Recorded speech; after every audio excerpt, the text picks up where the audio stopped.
Welcome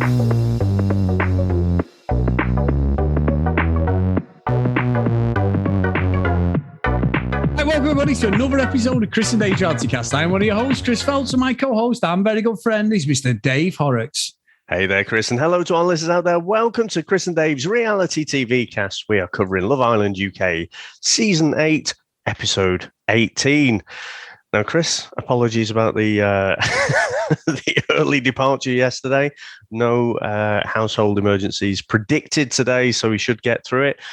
But where would you like to start, sir? Well, Dave, people were concerned about your whereabouts. You did make it sound overly dramatic. It's just like, it's really not that bad. But what about the tribute? I give you a nice tribute. It was lovely. I had a little tear in my eye. I did, you big softy. Yeah, that's not what you text me anyway, but there you go. Yeah. Anyway, I was feeling all sentimental, Dave. You know, I did miss you for them 5 minutes that you were missing. But no, great to have you back, mate. And he wasn't the same. He wasn't the same. But I think we'll just start with Charlie, sorry, the new lad, the one who's 28. Oh, shit, Dave. Yeah, right. Oh, shit. We've called Jay out. Fair enough. He's looking more 28 than fucking Charlie is. He's a fucking cross between Dolph Lundgren and fucking Daniel Craig, Dave. He's got a body of an Adonis, but there is no fucking way in hell he is 28, that fucker. I've got an old face. Oh, I've got to tell you something, Dave. Oh my God, it's all about old faces, because he has got a bit of a look of a very angry chef that we all know. But anyway, let me tell you this story, Dave. Let me tell you this story. Go on. Sam was doing, I don't know if I've told this on the podcast, so please stop me if I have. Sam was doing a Macmillan charity day a couple of weeks ago, and they were doing cakes and everything, and you go in and pay £1 for a cake and all this stuff. So we went in. She said to me and Jordan, do you want to come in the afternoon? So we went on the Friday. Basically, came home with a tin full of chocolates, Dave. Now, I love flapjacks. There was flapjacks galore with the chocolate on top. Oh, amazing. So I got in there. I've got my jeans T-shirt on. I know I've got, I've got my sleeve done now, so I look a bit of a rough and ready. I've got a few tattoos, so I'm looking a bit, uncouth, shall we say, Dave, these days. But anyway, I'm there, I've got my hair's just been done. It's all coiffured up and that. And then Sam comes home. This is the Friday. Sam comes home on the Monday. Now, in my heyday, Dave, as I've said before, you may not believe this, but I have been known to have a look of Mr. Patrick Swayze. So I'm 43 now. I'm not in the same shape I would like to be. I try, but I'm not. I'm a bit grayer, a little bit rounder in the face since lockdown. Sam come back in hysterics. She couldn't fucking breathe. And when my wife starts laughing, Dave, and she's gone like that, you're finished. She's tears rolling down her face. And I'm like, what are you laughing at? So one of the girls who I know her husband from school and I met him last year at Silverstone, she said, God, you know what? I've got to tell you something, Sam. She went, I didn't know that was your husband. So she went, what do you mean? She said, when he came in the other week for the show, I thought, because you get a lot of celebrities in there, like, people off Coronation Street, because he's right near the studio, loads of footballers, loads of celebrities going to buy the cars. It's like BMW. She went, I actually thought it was fucking Gordon Ramsay. I am not happy. I've got the frown line. I've had that since I was about fucking 15 across my forehead. I'm like, Gordon fucking Ramsay. I honestly thought the irony of saying it in that way. To get Gordon Ramsay in to do buy a cake, Dave. She went, I thought he was buying a car. Well, that was it. Sam was hilarious. She went, you're getting old, love. It used to be Swayze. Now it's fucking Gordon Ramsay. I'm not happy, Dave. I mean, the only good thing is when I got to Vegas... you're skipping someone there, aren't you? It was Swayze, then Jennifer Grey, then Gordon Ramsay. Baby, yeah, the nose is babies, definitely. You wanker. But the only good thing is, Dave, when I go to Vegas this time, Ramsay's got about 4 restaurants on the strip. I may have to stop and sign a few autographs, my friend, but... Oh, Dave, it was like an absolute kidney blow to me. You might as well have just stood there and kicked me in the bollocks. I was fucking not happy with that. I do not see what they're seeing. Do they wear glasses and they'd left them at home that day or something? I just don't see it at all. But if you could go to Vegas and pass yourself off, maybe, because he makes himself up to look a bit different sometimes. He has the prosthetics on and stuff, doesn't he? So he's working undercover. You could just pretend like you're that. Oh, stop it. I had to tell you, Dave. I was fucking pissing myself afterwards. I was fuming. Like, oh, it's all over, isn't it? It's fun. I'm fucking finished. But then it was just fucking brilliant. I was like, yeah, I'll take that one right on the chin. So, yeah, I mean, you're saying about Charlie, I still think with his tall head, his tall hair, he looks more like the bad guy out of Who Framed Roger Rabbit. But yeah, so 28 apparently. Yeah, right. I don't know. What do you reckon to old Charlie there? Well, he was quite a little bit of a dialogue, wasn't it? He got a bit of a grilling on the chair. They were very set up as usual. They're asking him, all the guys like, who's you like? Who's this? Who's that? And then Jay giving the green light because he said Ekin-Su. And I think Luke, he says, like, oh, I like someone who challenges me. And I think Luke went, Ekin-Su. You know, yeah. Basically saying, you're fucked, basically, mate. He didn't do anything wrong. Obviously, he's got that posh accent, which makes him stand out a little bit. You know, he looks like a rugby boy to me, Dave. You know, that sort of, what's the private school rugby boy? Probably knows Boris Johnson and all that he's stuff. He's got his own property portfolio. You don't, yeah. Let's imagine for a second that he is 28. You don't do that without daddy's money. No. So, I certainly not one of my favorite contestants, and I'll keep it PG like that rather than how I did it on Discord. So, yeah, a bit of a non-contestant for me. He'll be around. He'll be this year's Chugs. I can't see him lasting at all. Now, Chris, what do you reckon to Jay's kind of movements tonight? You know, with Ekin-Su and Paige and Jax. How do you feel like that? Well, played? I've got to say, tonight's episode had two of my favourite lines in the show. They weren't these two. We'll talk about Jay first, but I fucking love that. He's having a chat with Ekin-Su and he's like, oh, look, I've got a feeling about Paige and blah, blah. Are you all right with that? Yeah. And I'm thinking, you know what? He's being respectful. He's, you know, speaking, whatever we think of Jay, I think he's a snake. I think he's a game player. He knows this is going to get him airtime, but he's trying to play the I'm being respectful card. You know, I respect you. I want you to respect me. I'm going off the page. And then he tells everyone, he tells fucking Dammy and that, oh, fucking, I went really well. She took it really well. Yeah. No, she didn't. No, she didn't. That was amazing. As soon as that happened, again, I'm pretty sure I typed in the chat, like, he has not got a read on her at all. You know, he's like, yeah, it went really well. She didn't shout at me or anything. It's like, that didn't go well, mate. She's going to come back. But, I mean, do you feel like that is more on Ekin-Su than it is on him? Like, if you think about, you know, we've seen 7 Love Island series before this in the UK, in the US, in Australia as well. And that's kind of the respectful thing to do. The disrespectful thing to do is what Ekin-Su did to Davide before, you know, and the respectful thing was what Jay did. But I just feel like Ekin-Su, she's so insecure and she's so fucking woe is me. I must admit, Chris, I'm kind of going off her. I appreciate the drama that she brings, but what I can't stand is this fucking self-pity. It's like, oh, why has this happened to me again? It's like, well, you fucking cheated when you were coupled up with someone. So, you know, karma's a fucking bitch, isn't it? So, yeah. But back to my original question, did Jay do anything wrong there?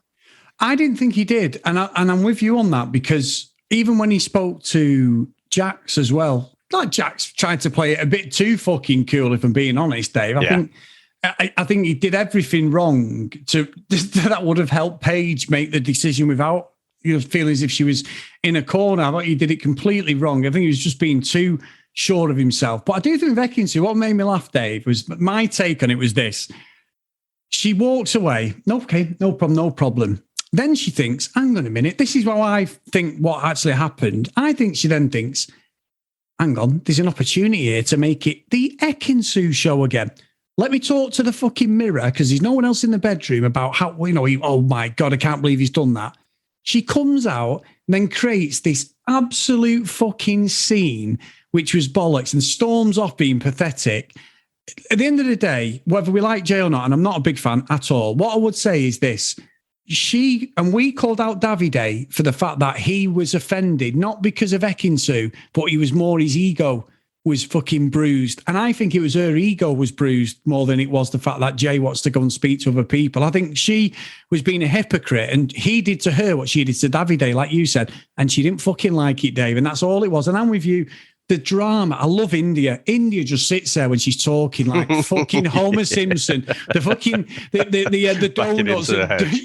Donuts. Because she's just like, I don't give a fuck. And she's like, why does it? Like you said, why does it always happen to me? Because you're a dick. That's why it happens to you, Ekin-Su. And honestly, I just think as it went on, I thought, well, whatever I think of Jay, and she's like, it's muggy what you're doing and blah, blah, blah. But it's like, it's fucking Love Island. And one of the lines of the series was Jack's, Dave. He went, you've only known him for 2 fucking days and you're a fucking headache. That's why he's still paid. And he found out you were a headache. Yeah, found out you were a headache.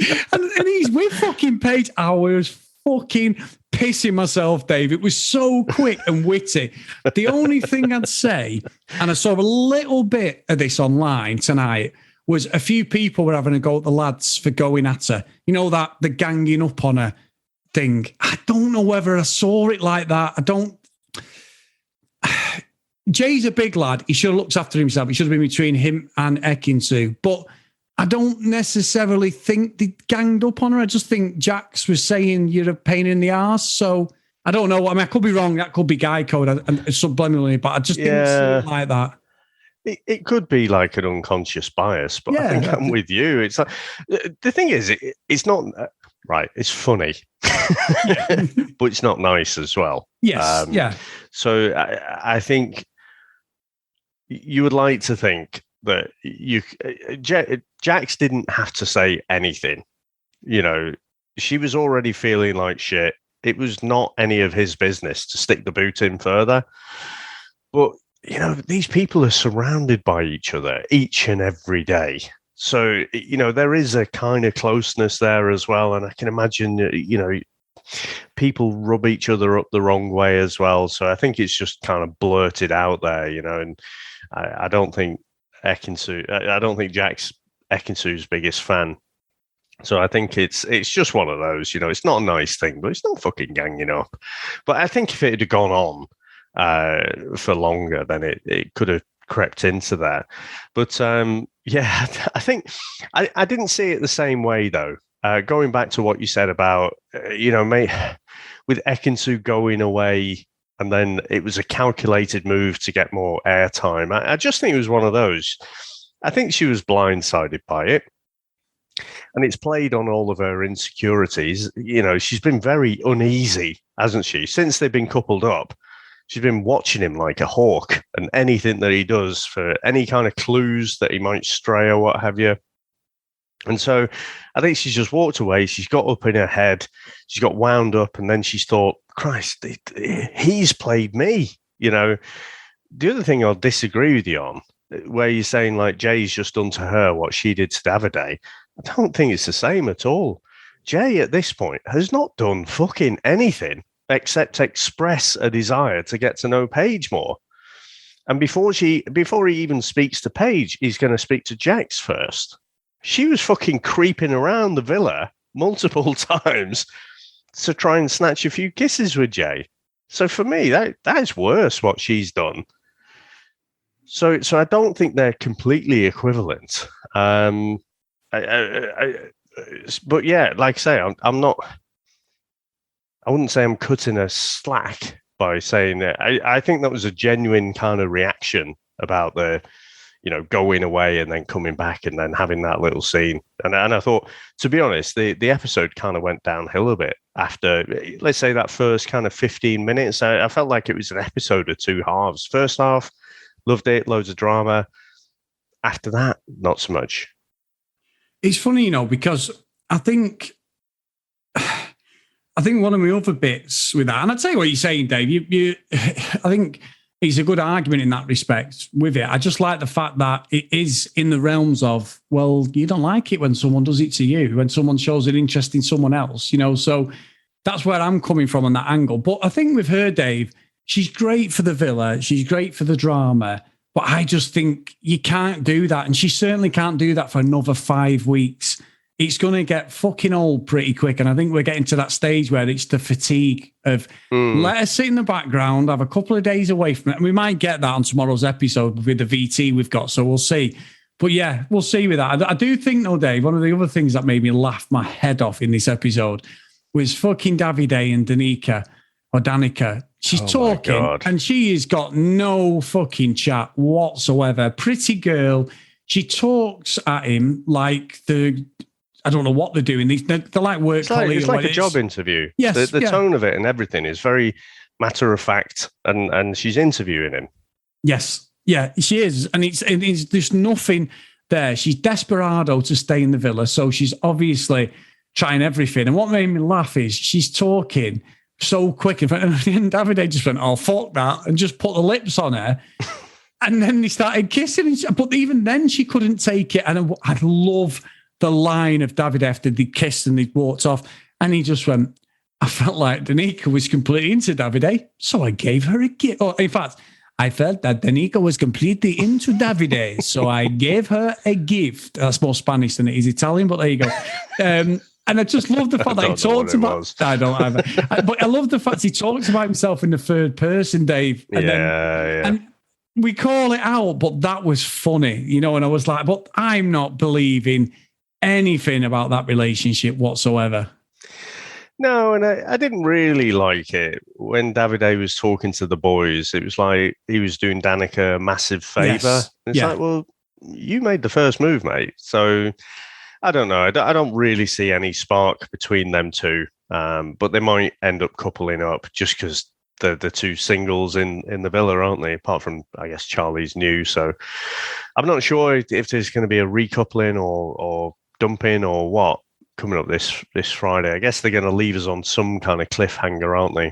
Oh, God, they did it last week. We took it till pissing Sunday, didn't we? Yeah, but they'll do that again to us.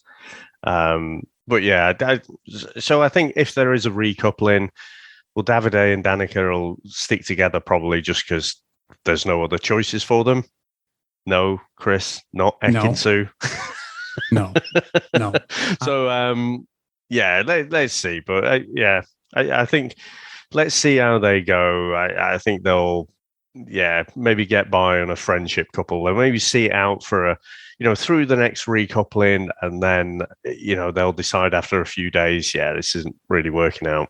I think so, and I think as well when Charlie went and did his rounds, and he went and spoke to Ekin-Su, and within 2 minutes, she's like, "You're the type of guy that I want," straight away, because she'd had this bust up with Jay. But it's when she said, so about Davide, and he was wrong what he said about Danica, like he was doing her a big favour. When she said, I could have Davide whenever I want. I could get him back whenever I want. And I was like, and even though the reality radar wants them back together, just to prove everyone wrong, I was like, Davide, you're a dick if you go back now. Even, because it's just like, wow, what a narcissist as well. Another one, Dave. Davide's a narcissist as well. I think like his dialogue isn't lost in translation. He knows what he's saying. Bit tongue in cheek. I see a lot of support for Davide.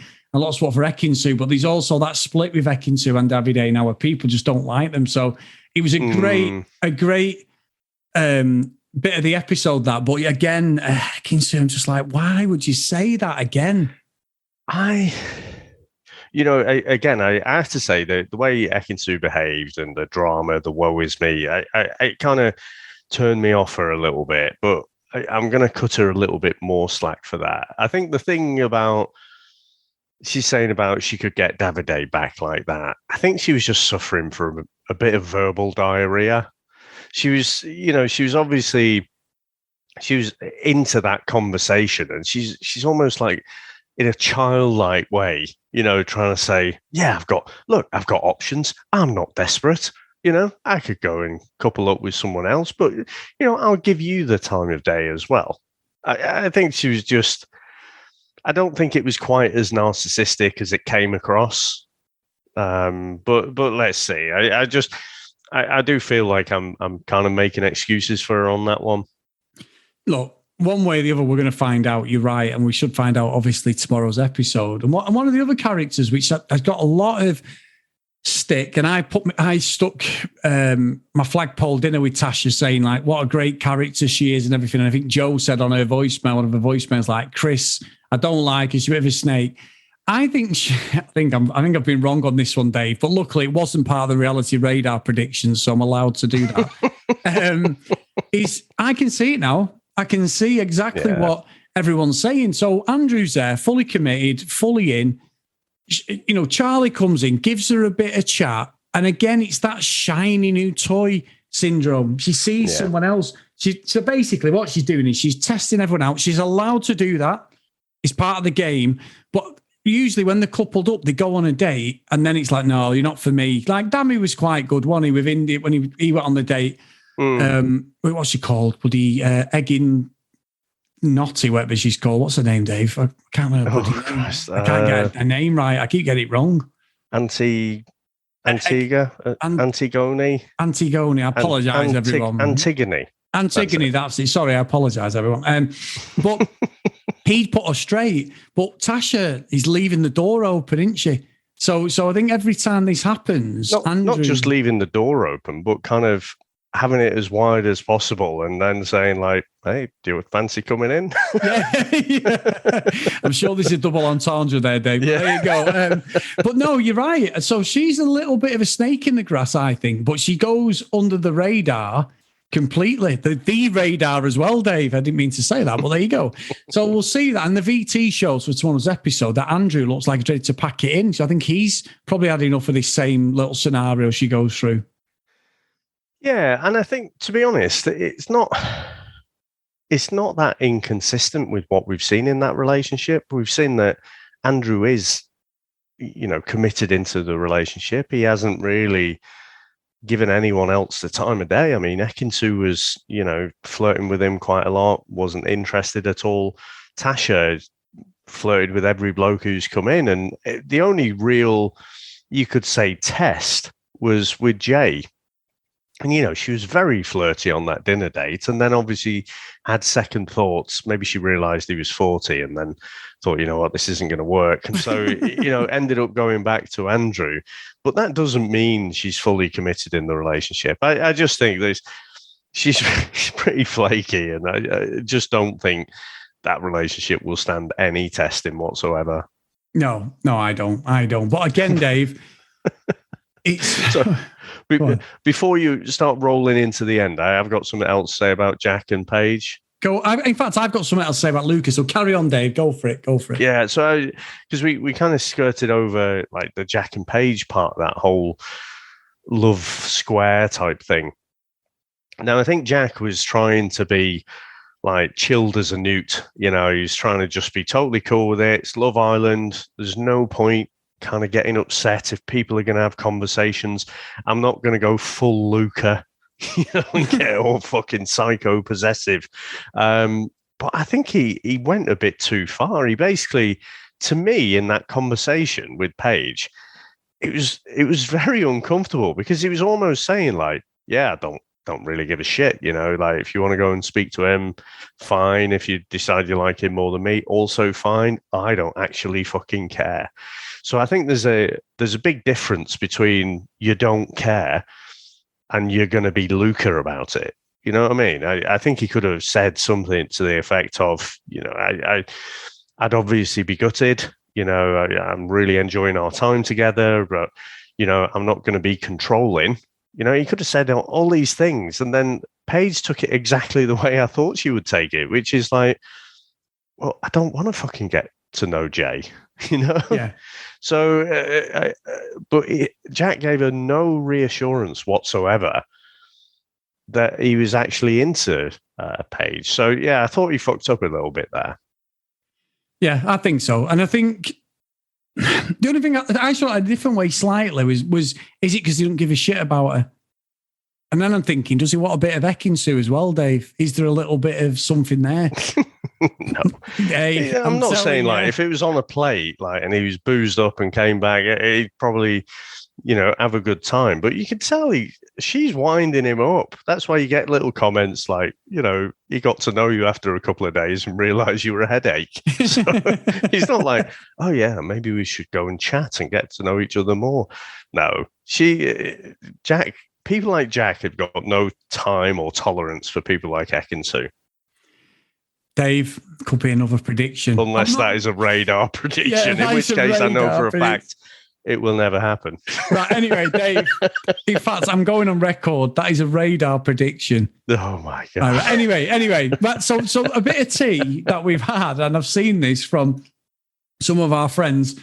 on Facebook. Chris and Dave's Reality Cast, guys. We're nearly at 200 people, so who are following the page and talking and communicating. It's so good over there. Please get over there, guys.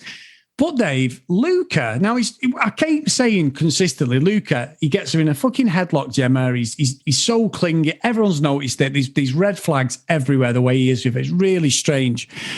Luca's gone out with influencers, Dave, and he has dropped each influencer to sort of move up the ladder. Now, I'm thinking this is why he's so protective of him and Gemma.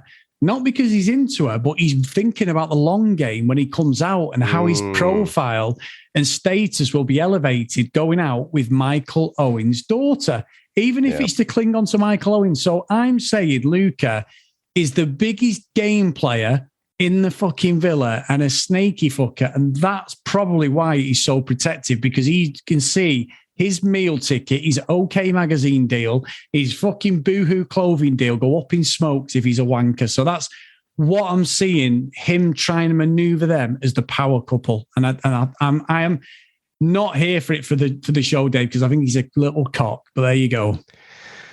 Well, all roads lead to him being a bit of a bellend, don't they? Yes. Whatever you think his justification is for being, or his reasons for being so possessive and, not being able to take a joke. I don't know. I think there's a few things. This is actually not one. If this is a radar prediction, I am not going to kick this one into touch because I can believe it. But I've met plenty of people like that in the past who are like, quite witty, quite funny, good at dishing it out, can't fucking take a joke back. Yeah. And he just strikes me as one of those. So I think, we are seeing that kind of authentic side to him, albeit, a bit exaggerated because the cameras are on and everything. But the other thing I was going to say, which probably aligns with your theory, is we're all laughing, week one, it's like, how long before, Gemma's dad's name gets dropped?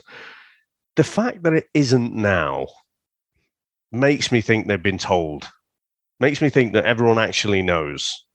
And they've been told not to mention it because it'll be a distraction to the show. Because Jax knows who she is.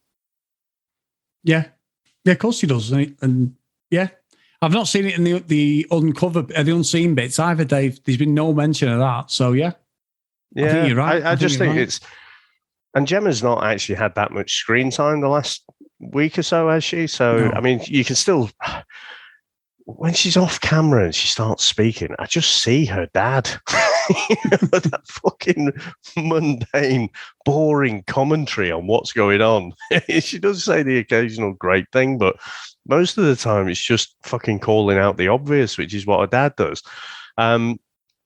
So yeah, the more and more we get into this and no one's mentioned it, it just makes me think that they actually do know and they've been just told, don't discuss it.